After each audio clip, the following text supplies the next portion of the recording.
In this video we're going to look at the top 5 gardening tools a beginner gardener will need to get started growing plants that won't cost a fortune. We will demonstrate how to best use these items and what to look out for when purchasing them. This guide is assuming you'll start your gardening journey like most people with a small garden, pots or containers doing light work. Hi, I'm Rob from Sustainable Journey.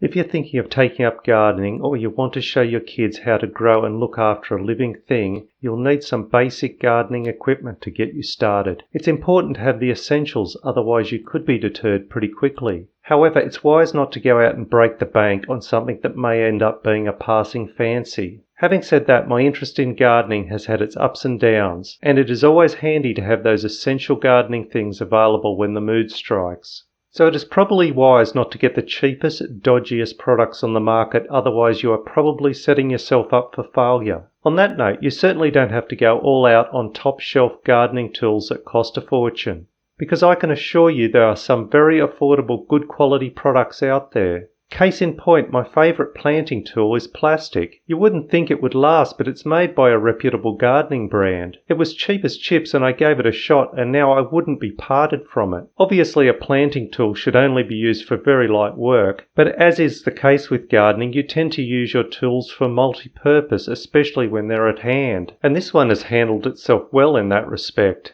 What you'll need to get yourself started on your gardening journey is a bucket or more than one, garden trowel, gardening shears, preferably bypass pruners, garden hand cultivator or hoe, and gardening gloves. The bucket, or any container you have that will do the job, so you can carry soil, potting mix, fertilizer, water, weeds, plants when transplanting, and you can even make compost in it. For further information on how you can make compost in a bucket for free, check out our video with that title. Buckets are so versatile and cheap. We got this one at a hardware store for under $1, and it seems like a reasonable quality too. A quick note on prices. I'm quoting in Australian dollars, which to be honest is worth a lot less than the major currencies. In addition to that, we have a tiny population compared to pretty much everywhere else in the world, and as a result our stores are more expensive. It's called economies of scale in economics. So if you can't get these products for at least half what we are paying, you just aren't trying.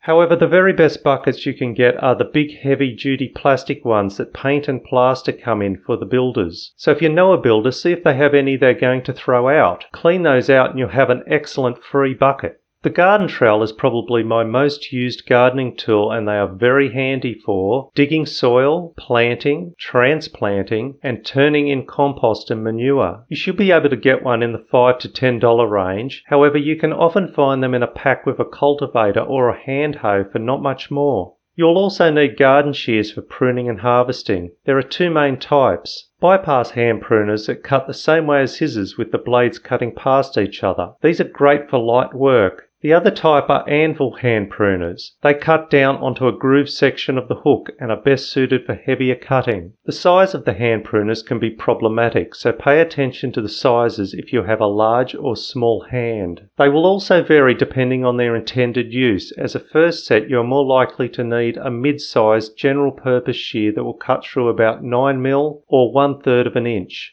These are the most expensive item, but I found an online sale and got mine for half price at about $19. I went for these because I know we'll get a lot of use out of them. There are cheaper ones available and most look pretty good, but unless you know exactly what you want, it's probably best to feel what they are like in your hand before you buy them. A hand cultivator or a hoe are great for general turning the soil, weeding and levelling. These are most suited to someone with a garden and need a tool to speed up the cultivating. As previously discussed, you may be able to get a deal when you purchase a trowel, so keep an eye out for that. If you don't have a garden or are growing in pots or containers, feel free to substitute this expense into purchasing pots you will need to grow your plants. Gloves are an important safety product to have. Some plants have spikes and could cause an allergic reaction. The tools you use can cause blisters, and some potting mixes shouldn't be handled with your hands. The type of glove you choose will depend on what you intend to do. If you intend to do a lot of cultivating, ones with more protection would be better. If you have spiky plants, you can get ones with extended forearm protection. Or if you just need to pot the odd plant, a pair of rubber gloves would probably be all you need. Gloves don't have to be expensive either. I use construction riggers gloves that are heavy duty, last forever and cost less than $5. Congratulations on your decision to take up gardening. I hope you find it as therapeutic and rewarding as we do. Feel free to give us a thumbs up if you found this helpful. Subscribe and share with friends if you want to see more related content. If you haven't already seen it, check out our other how-to videos for top tips on all things garden. I hope this helps.